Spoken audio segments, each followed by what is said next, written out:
A very good evening to you, and thank you so much for choosing us to inform you on this edition of TV47 News Tonight. You're just in time for the latest in the world of news, sports and business. But first things first, here are stories that made it to the top 3 tonight.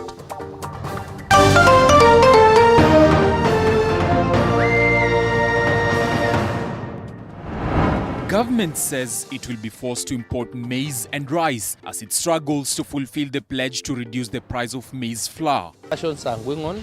We are ending on well. Maize, we are going to import the rice. So we are not doing it because we want. But the projections are so bad that if we do not do it, our people will die for lack of food. Yeah. Interior Ministry on the spot as death continues to be the order of the day in Kerio Valley. This as the government continues talking tough.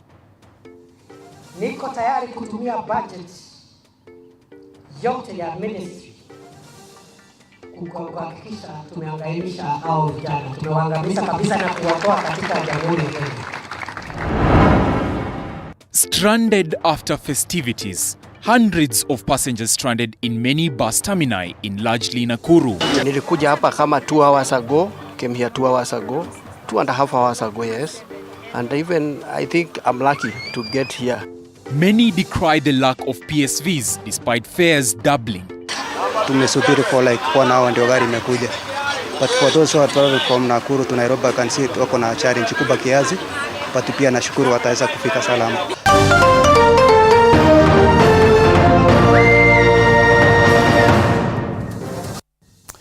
TV47 News Tonight, the third of this year, begins right now. A very good evening to you and welcome aboard. My name is Kenneth Kazungu. Catherine Simaloi will be handling the sign language interpretation. We begin with the long march to cheaper ugali, and Kenyans will now have to wait until March to buy cheaper maize flour. Agriculture CS Mithika Linturi says in the meantime, the government will be forced to import maize and rice to avoid hunger deaths occasioned by the ongoing drought. Chicha Josephine begins our coverage tonight. The government now says the country's food reserves are at an all-time low, a scenario that was occasioned by, among other things, the failed 4 seasons of rainfall that brought about the current drought situation, leading to the current food insecurity in the country. So it is about climate change that has caused the drought situation in the country. And the food relief is not sustainable. So we will continue giving people relief, right, or giving them a humanitarian support because it is necessary for us as government to do it because we will not let our people die for starvation or for lack of food. A scenario that continues to putting the already struggling Kenyans at a tight spot as they have to dig deeper into their pockets just to put a meal on their tables due to the fact that the shortage has led to a steep rise in prices of basic commodities. The move is, however, expected to put the government in the crosshairs of farmers who are up in arms with the government over maize imports. According to the Kenya National Bureau of Statistics, Kenya's maize imports in the first 9 months of 2022 more than doubled to 519,611.30 tons, equivalent to 5.7 million 90-kilogram bags, as compared to a similar period in 2021, following a drop in the production of the cereal due to drought. We are going to put under agriculture a very, very big area of land, beyond 1 million acres of land.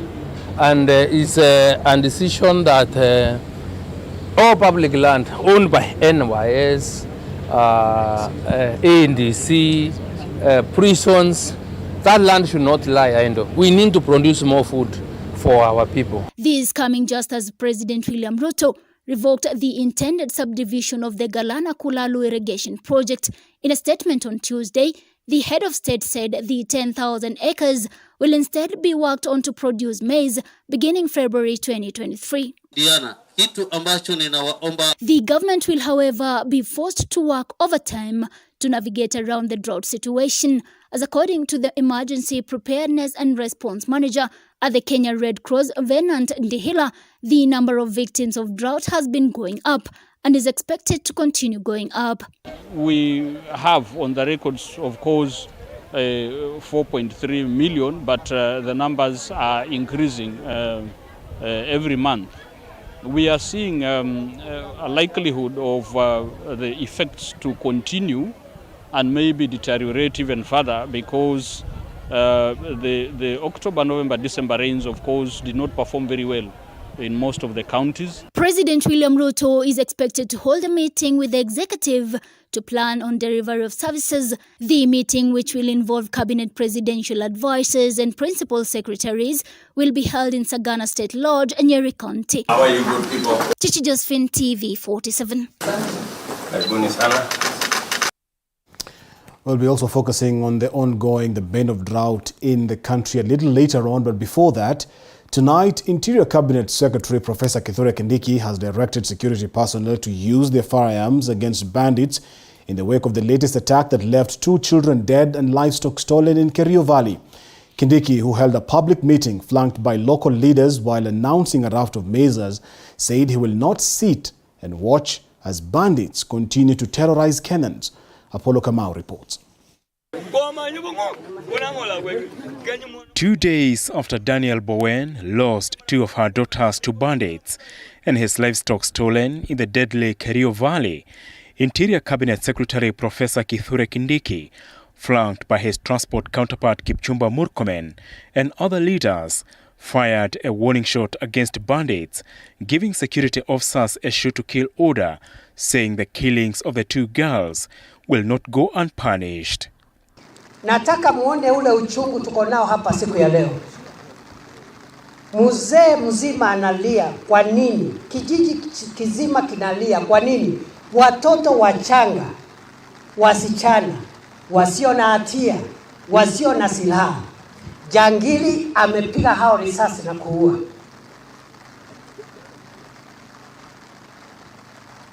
I'm therefore directing the law enforcement officers. You must use your weapons to protect yourselves and to protect fellow citizens. During a public meeting at the Kerio-Baringo border, locals expressed their frustrations on the spate of killings in the valley, asking the government to carry out a disarmament program and step up security. Kuna risasi ya polisi ililia. Kwa hivyo tunaomba kama iwezekani peleka wa polisi na utubie sisi NBR tujiokoe mbele.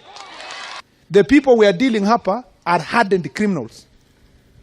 Wameweka roho zao kwa yani like their life depends on dying in this valley. We must get rid of these people from this valley. By all means as government, we must get rid of them. Kindiki pledged to redeploy National Police Reservists.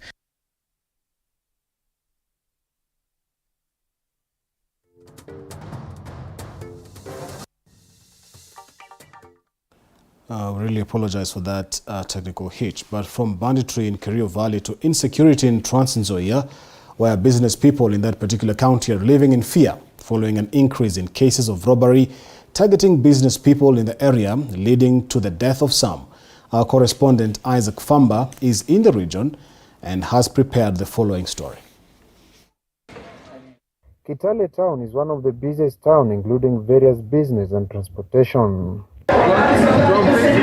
Despite all this, the security challenge has been seen as a major problem as some of traders recount the plight of robbery activities carried out during the day. We have just been having a thuggery today in the morning, early morning, when one of our businessmen was going to the bank and he was stopped by a boda who was carrying a gun, and it was forced him to give out what he had in his hand. And this is now showing in Nzoia, we have to be very careful. We request the commissioner and the entire team of the security to beef up and find out why this is happening in Nzoia. This happened few days after 2 people were killed, including one businessman, while the other was seriously injured by criminals who were caught on CCTV cameras.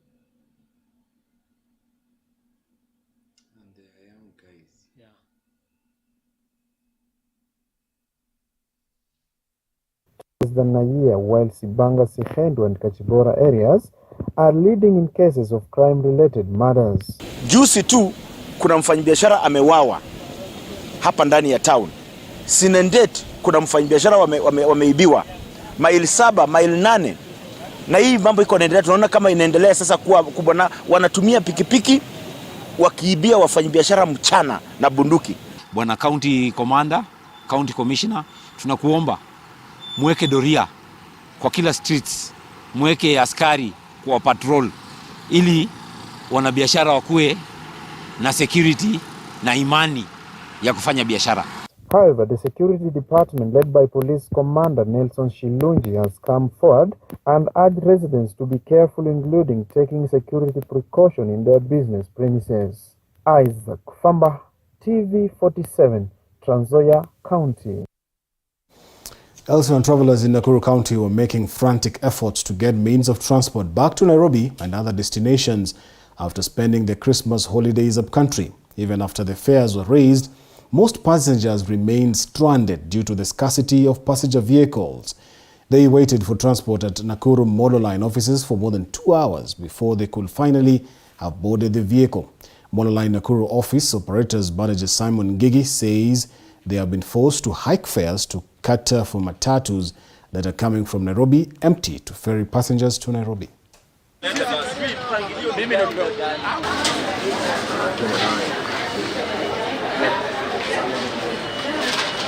Nilikuja hapa kama 2 hours ago, came here 2 hours ago, 2.5 hours ago, yes.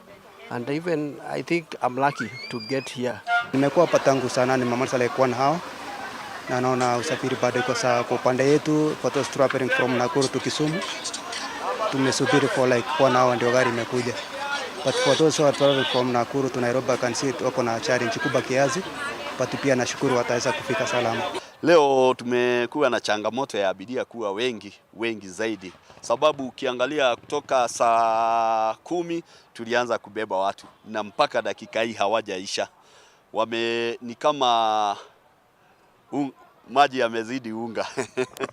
So tunajaribu kuwabeba, lakini kitu ya kwanza ninahimiza abiria wetu wawe watulifu, sababu magari zinaendelea kukuja na tunajua hakuna mtu atalala hapa, wote tutawafikisha Nairobi. Siwezi sema hatujaongeza nauli, lakini sababu ya kuongeza nauli ni kuwa pandide ya Nairobi abiria hawaji pandi hii. Kwa hivyo inatubidi tufunge magari milango ndiposa zikuje zichukue hapa.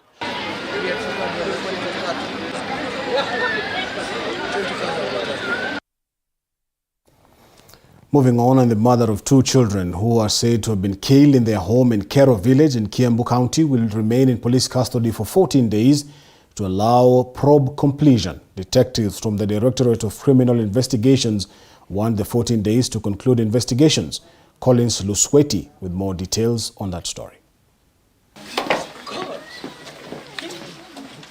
Mary Mukami, the prime suspect in the gruesome murder of the 2 children, was arraigned at the Kikuyu Law Courts today before resident magistrate Catherine Mburu. She is suspected of having either killed or participated in the plan to kill her 2 children. Suspect detained at Kikuyu Police Station for a period of 14 days mentioned on 17th of January.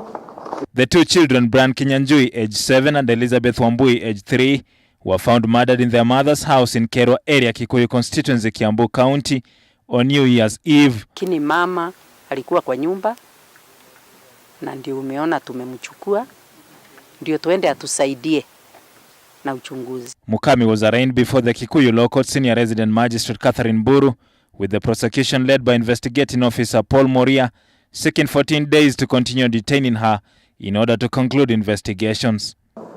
Mary Mukami Kinyanjui was arrested at the scene and booked at Kikuyu Police Station by OMP number 4, dated 1st January, the year 2023, at 02:50 hours for the offense of murder.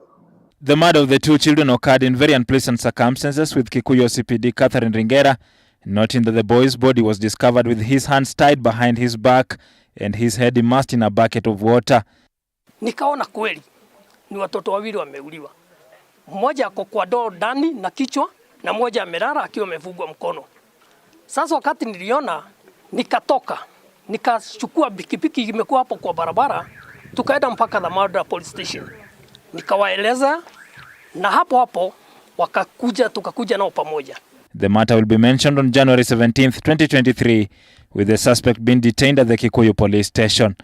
Collins Lusweti, TV47, Nairobi. To some politics now, and Azimio One Kenya coalition party leaders have vowed to continue with the struggle to liberate the country despite losing the previous elections. Speaking at a memorial ceremony for the father to Roots party leader George Wajackoyah, Siaya Governor James Orengo and his Kakamega counterpart Fernandes Baraza are also urging the national government to release delayed county funds that have made it impossible to run counties. Speaking in Indangalasia, Matungu sub-county in Kakamega County, Siaya Governor James Orengo said that they will not relent in the fight for democracy and rights for Kenyans. In a struggle, it is not right to give up hope. You must have determination. Even if you are a Christian and you want to go to heaven, you must have faith and determination. Otherwise, saying Lord, Lord, Lord every day would not be enough, and committed to die even in the struggle as our Savior was crucified on the cross. He urged Azimio One Kenya Alliance supporters not to lose hope, but instead support their agendas. I urge you to be faithful to the party of Azimio and ODM, and therefore I can tell you without fear of contradiction, Yakwamba, we are going to win this war. Orengo, who was accompanied by the host Governor Fernandes Baraza and Kakamega Women Representative Elsie Mohanda, urged the National Treasury to immediately release funds to the counties, saying lack of funds may cripple many devolved functions. I want to say this to the national government, that the National Treasury must release the delayed financing of counties starting from October, November and December. Ili tutawezesha maendeleo ambayo tumepanga kama magovernors kufikia watu wetu mashinani. Sasa hata pesa ya kwenda Siaya ikichelewa, mimi siende Nairobi nampigie Baraza. Hata sasa hivi nimeshamuelezea ile pesa ya Siaya haijafika. The leaders also urged the national government to stop interfering in the running of counties, referring to the recent incident between Nairobi Governor Johnson Sakaja and Deputy President Rigathi Gachagua. Deputy President amekosa adabu. Amekosa adabu kabisa. Kama kuna shida katika Nairobi, Sakaja can only talk president to president. Ruto to Sakaja, not Ruto's assistant. The Constitution is very clear on the mandate of counties. We are distinct. In as much as we are interdependent, but on matters governance, please give Sakaja an opportunity to serve the people of Nairobi. It is very important kwa sababu lazima tuheshimiane kama governments ambazo ni counties na pia national government. We have 48 governments. Na constitution inasema kila government is distinct. Sakaja ni mtoto wetu, hapa na damu ya Waluya. Si namna hivyo? Mtakubali deputy president aendelee kuenea Sakaja? Mtakubali kweli? Violet Auma, TV47, Kakamega. Moving on, Njuri Njeke leaders from Meru and Tharaka Nithi counties have called for peace and a truce between two political factions in the county after the Senate exonerated Governor Kawira Mwangaza from all charges leveled against her by the Meru County Assembly. The elders further say they will call for all leaders from Meru County in a quest for unity, further urging the Kenya Wildlife Service to help them deal with wild animals destroying their farms, especially in Tigania, Igembe constituency. Na tukutana na hata MP na senator na women rep ndio tuongee mambo ya Meru, na hatutaki kusikia tena watu wakiendeza kivindi hiyo. Wase wamekomesa, wamesema hiyo kitu ikome mpaka tuongee na hawa, mpaka tuwapatanishe kama wase. Na wase ndio wazazi wa MCA, wazazi wa gavana na wazazi wa wote. Tunaomba wanasiasa wetu wa Meru, tafadhali tunamuomba kwa heshima kuu, muwe kwa utulivu na si wazee ndio tuone tutamaliza hiyo shida namna gani. Wakulima walinunua kilo moja shilingi 200. Na saa hii wakati sasa Malawi imekuwa mndovu naye ingia kwa shamba, tunaomba tafadhali wapunge mndovu wao, sababu sisi kama Wameru hatuna faida kamwe na game park. Sababu Meru National Park tuliwapatia shamba lakini hakuna faida, sababu ukiangalia kama Masai Mara kuko na secondary school, kuko na hospitali, kuko na ndem, lakini hapa kwetu ni kulisha mashamba yetu tu. Tunawaambia kama tumekosea kuwapatia wawache wafunge ndovu yao, sababu. Let's go all the way to Narok, where Kiminet ward residents in Transmara West, Narok County, have disowned a land adjudication exercise that is being conducted in the area by the Land Registry and the Select Committee. Protesting at El Soit, the residents petitioned President William Ruto through Lands Cabinet Secretary Zachary Mwangi to withhold the issuance of title deeds until the dispute is resolved. This story was produced by Andrew Juma. Normal business came to a standstill in Kimitenti Ward in Transmara West, Narok County, following protests by residents who disowned a land adjudication exercise conducted in the area by the Land Registry and a Select Committee said to have been put up by the Lands Ministry. Tunaomba CS wa land akuje atuangalie Kimitenti. Akuje kwa haraka kwa sababu tunaona watu wataenda kuuana hapa. Na tumesema hatutaki hiyo. Walifanya makosa kwa sababu community nzima hawajahusishwa chochote. Hawajahusishwa chochote. Kulingana na ile utaratibu ambao kamati inachaguliwa, kamati ilienda kuchaguliwa Nairobi mahali inaitwa Milimani ambapo sisi hatuifahamu. Hiyo kamati tulikataa from the word go, of which wakati huo tukaenda kotini. Vile tulienda kotini, hii watu walitembea juu ya sheria ni kama hakuna sheria Kenya. Na wakaendelea wakapuuza, ambapo kuna contempt ilitolewa kutoka kwa court na ikapuuzwa pia, of which hiyo adjudication ikaendelea kinyume na matakwa ya jamii nzima. Protesting at El Soit, the residents petitioned President William Ruto to withhold issuance of the title deeds until the dispute is resolved. Hakuna menye ambaye wamekatiwa ama wamehesabiwa kwa hati ya Kimitenti.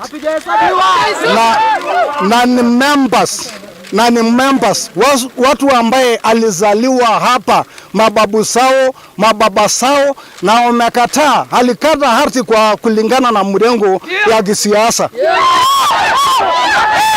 Hawa watu alikata section 2 D and F, na F alishatoka tayari title D, na sijui alitua namna gani.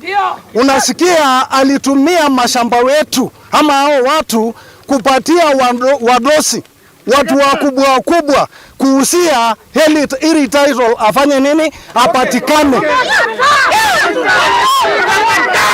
Na watu wenyeji community hakuna mashamba.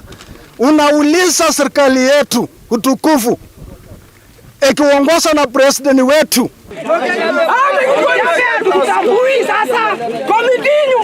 Residents claimed that outsiders from the area had been irregularly registered to benefit from the 12 acres of land to be allocated to each resident. They further claimed that the exercise had been infiltrated by unscrupulous individuals with vested interest and that the issue threatens to become a full-blown crisis unless prompt action is taken by the authorities. Sema hizo titles asitakanyaga hapa kwa sababu hatutaki umwagigaji wa damu na hatutaki kukosa wenzetu. Na pia tunataka kama ni mashamba sinastahili kukatwa, sheria ifuatwe, community wahusishwe ili tuende pamoja, na Kenya sisi tumekataa ni hiyo adjudication ambayo imefanyika. Hatutaki umwagigaji wa damu.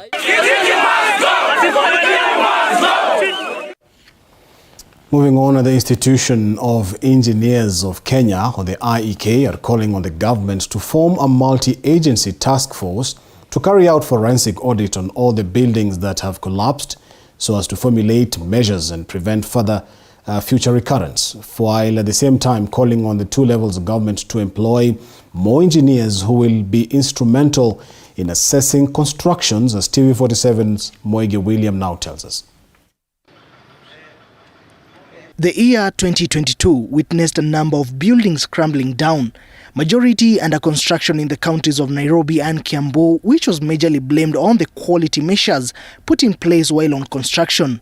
Seemingly starting off the year 2023 on the right foot, the Institution of Engineers of Kenya has announced a raft of strict measures aimed at taming out rogue engineers in order the state will bring sanity in the construction industry. Asking the government to ensure that we have 700 engineers who will be able to design, make approvals, and supervise this particular infrastructure project in the country. And by so doing, we'll be ensuring that these ideas of collapsing buildings will be a thing of the past. At the same time, Eric Ohange reiterated on the need for the public to utilize registered engineers during construction to avoid loss of lives and loss incurred resulting from collapsing constructions, adding that majority of the incidents earlier recorded were due to clients opting for shortcuts and relying on unqualified personnel. If there are any things related to engineers, the Engineers Board of Kenya will be available to give direction on that. If there are any things to do with architects, the Borax will be able to give direction on that. If there are any issues to do with contractors, the National Construction Authority will be able to give direction on that. At the same time, IEK wants the government to form a multi-agency task force to carry out forensic audits on collapsed buildings in order to formulate measures in preventing future recurrence. This comes in the wake of several collapsed buildings witnessed late last year in Nairobi and Kiambu. So sad story now on the late Vioja Mahakamani actor Gibson Gathu has today been laid to rest in Matandura, North Kinangop and in Laikipia County. Gathu succumbed at a city hospital where he had undergone a kidney transplant in July. His condition deteriorated immediately and was rushed to the same facility where he was admitted to the intensive care unit until he breathed his last Thursday morning. The Vioja Mahakamani actor, who had been battling diabetes for over 20 years, launched a public appeal in May to enable him to undergo a kidney transplant, which was successfully done in July.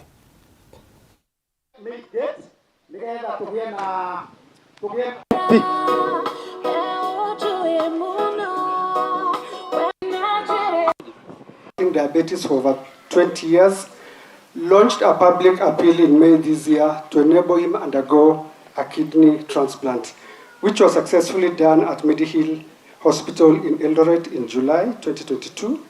He was discharged on 3rd August, but later his condition deteriorated and he was rushed back to the hospital where he was admitted and in the intensive care unit until his demise on 22nd December 2022. The nation, the State Department of Culture, and the entertainment industry have all lost a great icon. I will miss you, our King of Zamunda, our Campo, as we fondly called you. Rest now, Papa, you have run the race and kept the faith. Heaven has gained an angel. Until we meet again, rest in the arms of the Father. Quite sad indeed. Moving on, and former Nambale MP Sakwa Bunyasi has suffered a blow after a court threw out his petition seeking a recount of votes in his case to challenge Governor Paul Otuoma's victory as the governor of Busia County on the 9th of August this year. Last year, beg your pardon. While making the ruling through a virtual session after both sides lead lawyers Kato Kigen for the petitioners and Moses Obor for the first, second and third respondents presented their submissions, Judge David Kemei said the application did not meet the threshold and ordered the scrutiny to go on today as earlier ruled.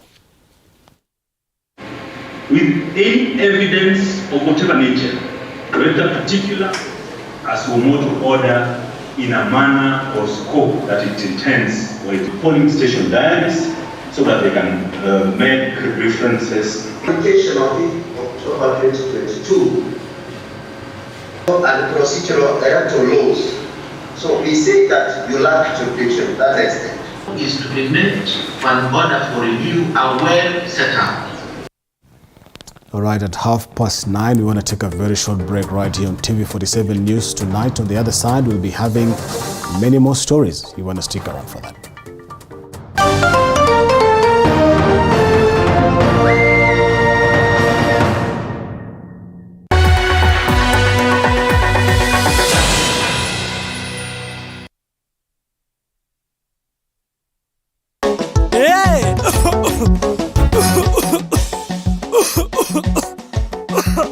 Kaluma King Herbal Lozenges zinazo nguvu maradufu kutuliza kikohozi, vidonda vya koo na mafua. Kaluma King ni shwari. Tika mama huyo muharifu kaiba kuku zangu, vifaranga wangu na mayai zote pia kabeba. Haya, tika mama huyo. Maumivu yakizidi, muone daktari.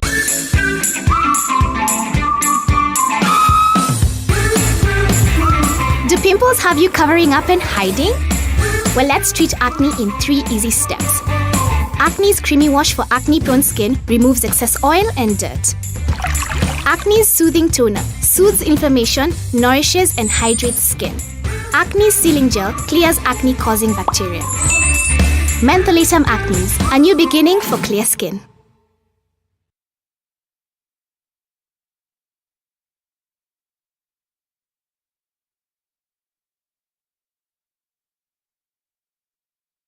Are you looking for a college that will impact your practical skill sets? Tristan School of Medical Health and Science Technology offers market-driven programs in diploma and certificate levels in the schools of health sciences, social sciences, applied sciences, and business and informatics. Enroll for our January 2023 intake to enjoy seamless student experience. You deserve qualified faculty leadership to set a good guide for your career. Tristan School of Medical Health and Science Technology, partners in your journey to excellence. Usienda nayo huko ndani, unaacha hapo kwa lake ndio uingie. Ni wacho kwa lake namna gani nataka kutumia huko ndani? Nimekuja na hii gani ndio inatumika? Hii paketi ama hii kuchota? Kwani serious hii? Bwana wacheni mchezo bwana. Nini? Karibu customer. Hizi bidhaa unaziacha pale kwenye lage ndipo sasa ufanye shopping kwa supermarket yetu. Kuchota ni kufanya shopping pekee. Ni kufanya shopping.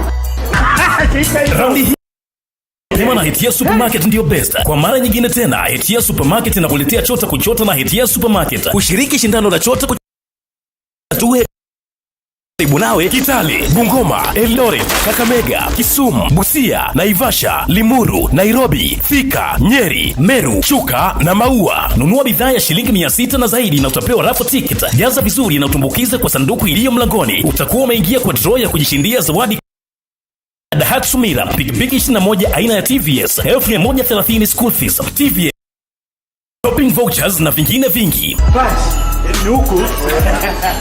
Saidia bibi. Chota kuchota imethaminiwa na Kiwi Bacon, Savannah Juice Fruit Vial, My Choice Hand Wash, Zesta Choco Primo, Ketepa, Blue Band, Aramco, Oven Fresh Bread, Nivea, Silent Night Mattresses, Coca-Cola pamoja na Hisense. Shindano hili limeidhinishwa na BCLB permit number 002816. Sheria na masharti kutumika. Chota kuchota na Hitia Supermarket, na hii motokaa gari smart kabisa inaweza kuwa yako. Unangoja nini? Ingia, fanya shopping yako Hitia Supermarket, uchoto kuchote na hii kari. Hii motokaa inaweza kuwa yako.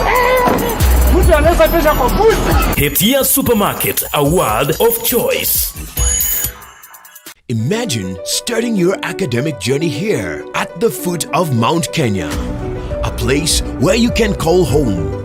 A place where we celebrate our diversity and uniqueness. A place where you can be at your best, at work and at play. That place is Embu College. There's no better place to make the difference than Embu College. Karibu Embu College, where a holistic education matters.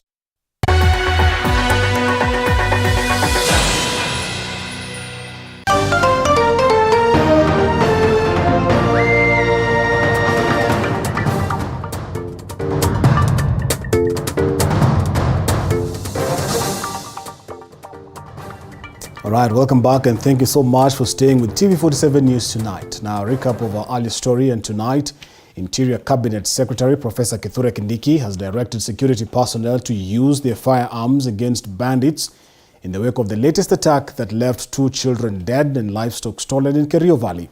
Kindiki, who held a public meeting flanked by local leaders while announcing a raft of measures, says he would not sit and watch as bandits continue to terrorize Kenyans. Apollo Kamau reports. 2 days after Daniel Bowen lost 2 of her daughters to bandits and his livestock stolen in the deadly Kerio Valley, Interior Cabinet Secretary Professor Kithure Kindiki, flanked by his transport counterpart Kipchumba Murkomen and other leaders, fired a warning shot against bandits, giving security officers a shoot-to-kill order, saying the killings of the 2 girls will not go unpunished. Nataka muone ule uchungu tuko nao hapa siku ya leo. Mzee mzima analia. Kwa nini? Kijiji kizima kinalia. Kwa nini? Watoto wachanga, wasichana, wasio na hatia, wasio na silaha. Jangili amepiga hao risasi na kuua.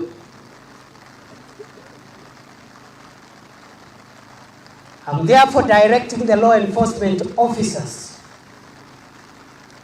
You must use your weapons to protect yourselves and to protect fellow citizens. During a public meeting at the Kerio-Baringo border, locals expressed their frustrations on the spate of killings in the valley, asking the government to carry out a disarmament program and step up security. Kuna risasi ya polisi lilia. Kwa hivyo tunaomba kama iwezekani peleka wa polisi na utubie sisi NBR tujiokoe mbele. The people we are dealing hapa are hardened criminals. Wameweka roho zao kwa, yani, like their life depends on dying in this valley. We must get rid of these people from this valley. By all means, as government, we must get rid of them. Kindiki pledged to redeploy National Police Reservists removed during President Uhuru Kenyatta's tenure and armed chiefs, while telling leaders to agree on which roads should be constructed to open up the region for security response. Niko tayari kutumia budget yote ya ministry kuhakikisha tumeangamisha hao vijana, tumewaangamiza kabisa na kuwatoa katika Jamhuri ya Kenya. The CS directed security personnel to recover stolen livestock in the Monday attack. He is expected back in the region on Monday next week to assess the situation. Apol Kamau, TV47. Elsewhere, over 20 addicts of alcohol and drug abuse from Lesos in Nandi County have overcome their addiction and are now the sobriety ambassadors seeking to get rid of the menace that has seen many, especially the youth, lose their lives. Chris Bett with more details on that story. Alcoholism and drug abuse is one of the most prevalent problems in the society. The family unit is often the worst hit, many breaking apart as a result of this problem. My name is David Mosonik. I'm a recovering alcoholic. I'm on my second chance life after losing my first job as a principal of a high school due to absenteeism caused by alcohol. My husband amekuwa addict for 15 good years tangu tuoane. He has been out. Yani amekuwa responsible. Mambo na finances ajui, responsibilities zake. That good relationship between yeye na watoto na mimi haikuwa poa. David Mosonik, Priska Tor and Wesley Kerich struggle with the abuse of drugs and alcohol, but now lead a group of volunteers in fight against substances and alcohol abuse in Nandi and beyond. Reach out to the community, try to assist people using our real life stories, using my real life example, that there is a second chance for any alcoholic who accepts to build his life and build his spiritual direction. Call right now to reach out to women, to reach out to our youth, and to reach out actually to everybody, because alcohol is like a disease. And when one person is suffering in a family, it affects the whole family. Priska Tor narrates how alcohol abuse while in United States not only ruined her career but also had a lasting effect on her health. The loss was too much. I lost finances, millions and millions of money. And to add on that again, I was affected health-wise because I lost 2 children to alcohol. My first child I lost when it was just 3 months old pregnancy. And I didn't know I was actually expecting, I just find myself sick and I went to the hospital and they told me I was expecting and they told me, let's check if the heartbeat was still there. Statistics paints a grim picture of the impact of alcohol and substances abuse on the economy of the country, with experts calling for a communal approach in remedying the situation. Issues that come up, the negative impact that it has created in the society today is the hemorrhage on economic empowerment. That is the money that goes into treatment, money that goes into the use of the drugs is quite colossal. So we lose from economic point of view. The runaway abuse of dangerous substances in the country is reportedly threatening both the current and future generation, as its effects are already witnessed far and wide. The members of the society are called upon to take urgent steps to save the situation.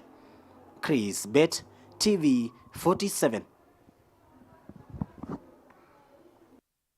The power of a second chance. Moving on, the county government of Bungoma will vet the 5th cohort of scholarships afresh and reduce the numbers. CEC Education David Wamamili says that the decision to increase the numbers from 2,000 to 8,000 by the last regime was politically instigated during the elections and is no longer sustainable. Speaking with the press in his office, Wamamili says even the county government then did not have a budget for the same and never remitted money to schools. He pointed out that most of those in the beneficiary list were children of rich parents, and they will be vetted to reduce the last cohort to about 3,000. On the other hand, this year the county government will sponsor 675 students on the scholarship program, each ward having 15 bright but needy students, stating that only that kind, the bright and needy students with over 350 marks in the KCPE will qualify. Karo ya takriban, the average fee for term 1 ni 30,000. Lakini walikuwa wamelipa shilingi 5,500 on average. Wengi wanafunzi hawakuwa wamelipiwa.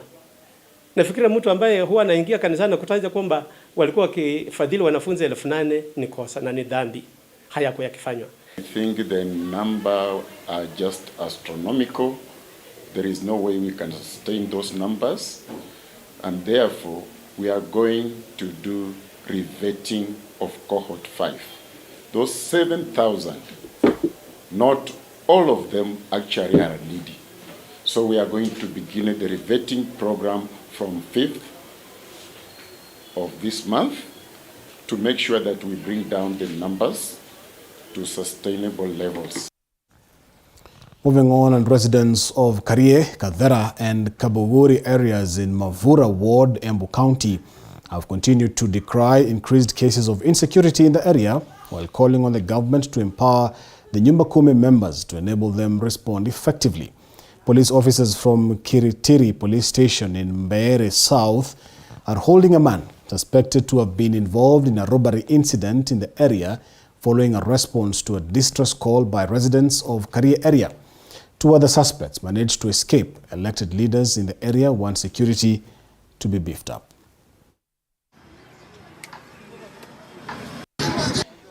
Kwanza ni ati hatulali usiku vyema, sababu serikali ni kama wamelala viongozi kuanzia sijui anaitwa DC na hao wengine hata na DO. Kwa nini?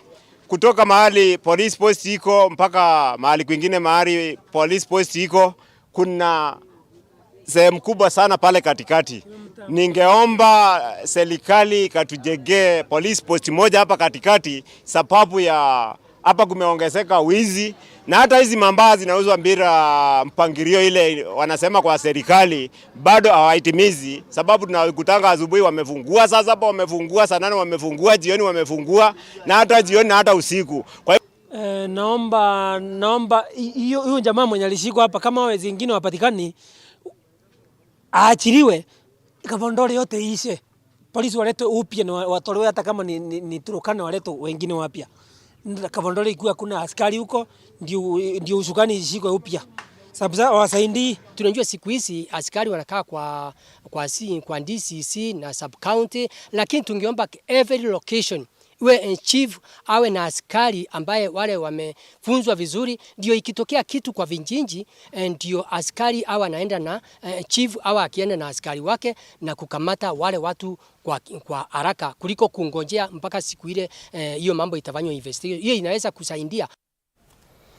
Also, Migori County has been ranked number 4 in the current statistics on the HIV/AIDS prevalence rates, and that is the main reason as to why a group of youth from Okumbo village in Migori organized a health tournament that aims to solve HIV and AIDS prevalence, teenage pregnancies, and other societal ills in many villages in Migori County. Youth drawn from Rock Shalom community-based organization said that the tournament has enabled the youth to come together and share many ideas that they could not do when they are idle at home. Further, he says to get the attention of the youth was by bringing them together, and since they could not walk from one home to another to train and teach the youth about HIV/AIDS, teenage pregnancies and other societal issues that are deemed stigma to them, they could only reach them easily through sporting activities. We are going to have healthy youth, and we are going to have a healthy nation, and we are going to have a healthy community which is productive, and our economy is actually going to be restored. So HIV is a big menace, and it actually roots into so many aspects of life. And if we have a system of how we can actually root it out or kind of bring a solution to it, that is our pride as Rock Shalom. We are very proud of the number of adolescents that we have reached that have actually gone to access care, HIV testing, and known their status. So since we started this activity, we have had more than 400 adolescents. By July, there were 400 adolescents who have gone for HIV testing in 6 facilities around this health facilities around this region. And those adolescents now know their status, and a few of them were linked to care who tested positive, unfortunately. And this is a very big achievement, because without the program, they would have actually not been linked to care. Initially, actually, they would have not been they would have not been aware of their HIV status. So that is one big achievement that we have made. Another achievement that we are talking about is that the youth come together, and this actually makes them have information. So in the 2 years we've had this program, more than 3,000 youths have had access to information on HIV testing, prevention, and transmission. And this year we are expecting that more than 1,000 will have information on teenage. To the unending bane of drought now, and Sericho area in Isiolo County is experiencing unprecedented levels of drought as the mass death of livestock prompts the county government, in collaboration with a non-governmental organization, the Northern Rangelands Trust (NRT), to evacuate the few surviving but emaciated livestock to the neighboring Tana River County. The program has so far seen over 300 heads of cattle being relocated for greener pastures as the area residents call on the government to come on board and alleviate the situation. Our reporter Dennis Otieno with more.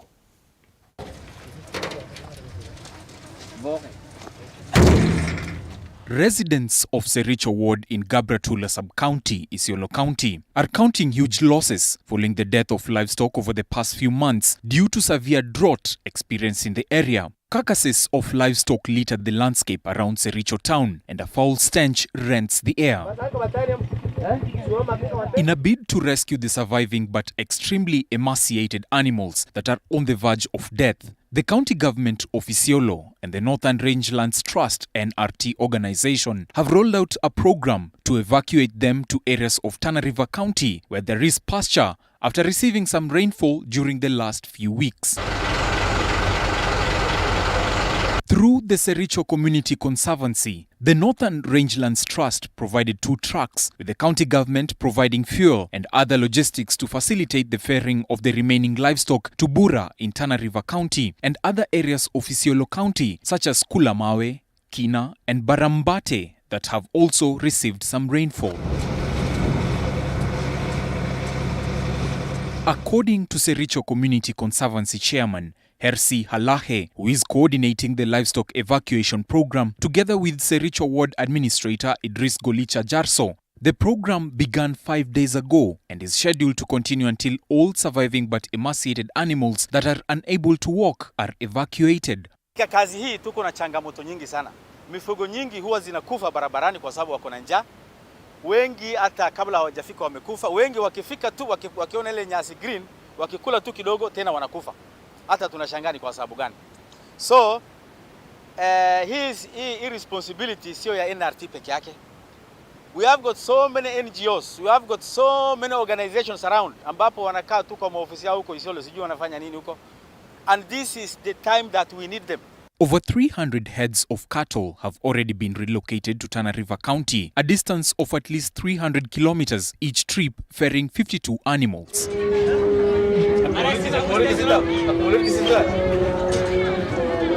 Hersi noted that Sericho area last received good rainfall way back in 2018, making this the worst drought they have witnessed, as he appealed to other non-governmental organizations working in Isiolo to also get on board to complement the efforts by NRT and the county government. Nafikiria saa hizi ambapo mifugo wanakufa hivi kwa sababu we are 100% dependent on livestock. Na mifugo ikiisha, the outcome of the repercussion of this automatically will be very serious. Kwa sababu utakuta very soon watu naye watakuwa wameisha. Na sijui wakati mta respond mkienda wapi.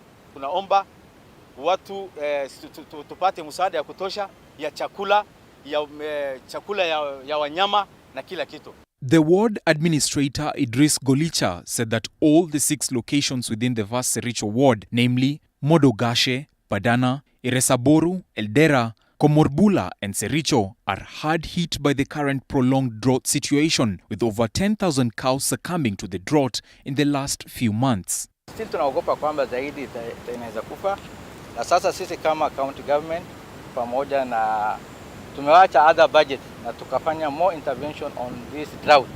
Kwa sababu our governor alistop all other projects na akaanza kushughulikia hii mambo ya kiangazi, ambapo sasa sisi county government pamoja na NRT na tunaomba other stakeholders to come on board to assist this plight of our people. Sericho area elders led by Mohamed Madera lauded the initiative to save the surviving few animals. Madera noting that other locations within the vast ward also need a similar intervention, since most of the rescued animals are from Sericho location only, with other 5 locations still unreached.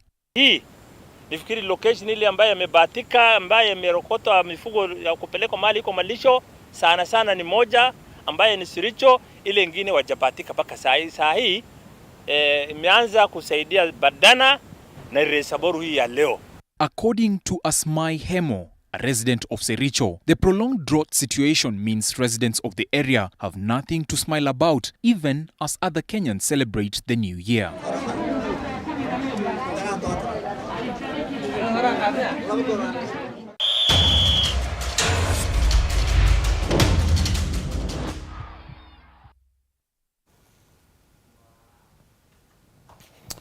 To the world of sports now, and World Athletics President Sebastian Coe earlier today landed in the country for a week-long private tour.